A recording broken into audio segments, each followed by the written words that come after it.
अस्सलामु अलैकुम वरहमतुल्लाहि वबरकातुह।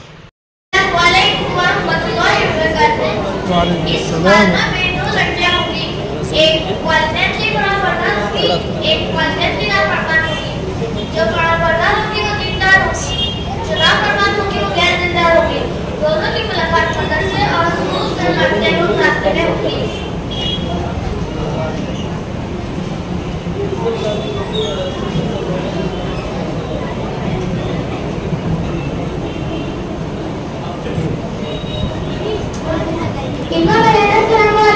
खुदा तू तो सलाम करने लगी है, तू तो बड़ी दीनदार लग रही है। ये स्कार्फ और ये निगाहें नीचे और क्या क्या मदरसे में तू सीखती है। इल्मा बहन पहले मेरे जनाब का जवाब तो दो। देखो मुझे सलाम वलाम नहीं आता और ना ही मेरे स्कूल में ये सब सिखाया जाता है, बल्कि सुबह को गुड मॉर्निंग, दोपहर को गुड आफ्टरनून और रात को गुड नाइट सिखाया जाता है। तुम पर बड़ा अफसोस है, सलाम तो एक दुआ है जिसको हम एक दूसरे को देते हैं। पूरे सलाम का मतलब है तुम पर सलामती है, अल्लाह की रहमत और उसकी बरकत है। और उसके जवाब में भी यही है कि तुम पर भी सलामती हो, अल्लाह की रहमत और उसकी बरकत है। लिहाजा तुमको सलाम सीखना चाहिए। देखो अब बस भी करो, मेरा घर आ गया है, फिर बाद में मुलाकात करेंगे। आज मैं भी तुम्हारे साथ तुम्हारे घर चलूंगी क्योंकि तुम्हारे अम्मी ने मुझे बुलाया था। ठीक है आओ मेरे साथ। आओ बेटा खुदा। अस्सलाम वालेकुम वरहमतुल्लाहि वबरकातुहू। वालेकुम अस्सलाम वरहमतुल्लाहि वबरकातुहू। अम्मी क्या हाल चाल है, सब ठीक है? आप बड़े परेशान लग रही हो, शायद आपको बुखार है और आप थके हुए भी लग रही हो। लाइए मैं आपकी कुछ खिदमत कर दूं। क्या बताओ बेटा, मेरी तबीयत बहुत खराब है, कई रोज से मुझे खांसी आ रही है।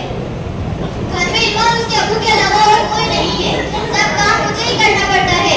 खाना पकाना, बर्तन धोना, कपड़े धोना, घर की सफाई सुथराई करना, बाजार से सब्जी लाना, आटा पीसना और घंटे घंटे भर किचन में चूल्हे के पास वक्त बिताना और फिर शौहर की खिदमत करना।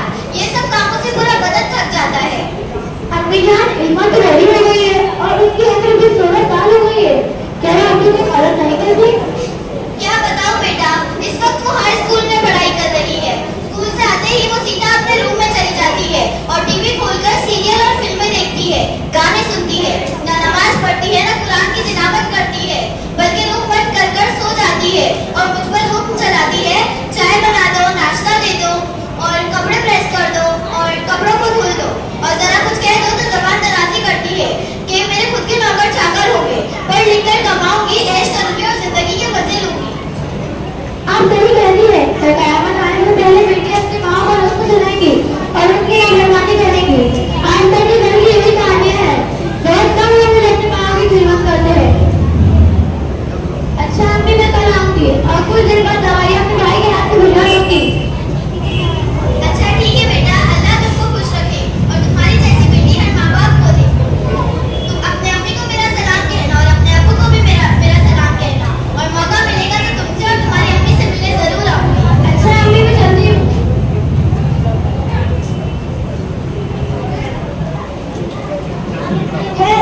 क्या हुआ? दूसरे दिन जब खुदा अपने मदरसे से घर वापस जा रही थी, रास्ते में इल्मा के घर के बाहर भीड़ लगी थी। खुदा को पता चला कि इल्मा की अम्मी को खराब पड़ने की वजह से वो चली रुकी और तो घर में भी गंभीर माहौल है।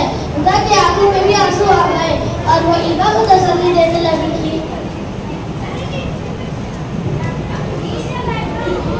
मधु बहन, एक दिन हम सबको जाना है, ये दुनिया का दस्तूर है।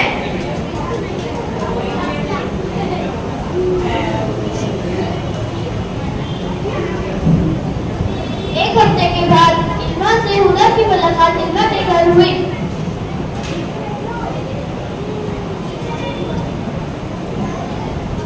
इल्मा बहन क्या हाल चाल है, सब ठीक तो है? बहुत दिनों से तुम स्कूल नहीं आ रही हो और रास्ते में मुलाकात नहीं हो रही है, इसलिए मैं सोची कि तुम्हारे घर आकर मुझसे मुलाकात कर लूं। क्या बताओ बहन, जब से अम्मी का इंतकाल हुआ है उस वक्त से मुझ पर मुसीबत बरस रही है। अब्बू ने एक मॉडर्न औरत से शादी करी, वो बहुत ही कामचोर है। आए दिन वो ब्यूटी पार्लर जाया करती और सारा दिन वहाँ औरतों का मेकअप करती। घर के काम काज से उसको कुछ मतलब ही नहीं। वक्त पर उसको खाना मिलना चाहिए, वक्त पर उसको नाश्ता मिलना चाहिए, कपड़े धुले मिलना चाहिए, वो भी प्रेस किए हुए।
हफ्सा के भाई की शादी हो गई और वो नेक दीनदार नमाज़ी औरत बन गई। अपनी सास